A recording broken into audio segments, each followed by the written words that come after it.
One of my favorite messages to receive from our listeners or newsletter subscribers is about how our podcast episodes and newsletter and all of the content that we create at Old Pros makes it easier for them to talk about this issue with the people that love them. Obviously, the oldest profession is also the oldest stigma, and there are smart, well-meaning people in our lives that have gotten a lot of misinformation about this issue.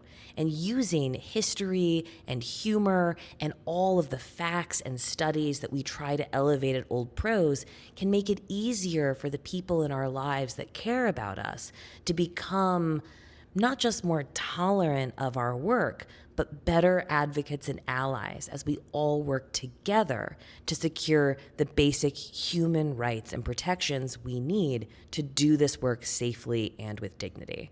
Because the magic of sex workers is that we are already everywhere. People already know a sex worker who is like legit probably the coolest person in their lives.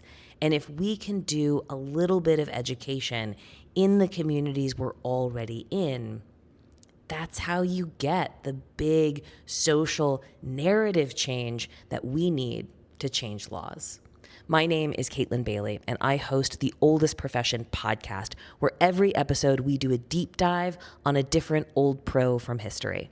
I also run Old Pros, which is a nonprofit media organization that uses storytelling to advocate for sex worker rights. Subscribe to our newsletter, check out our content, and check out our resource guides that make it easier to have more targeted conversations. All of that and more is available at oldprosonline.org. Nothing is more powerful than our stories.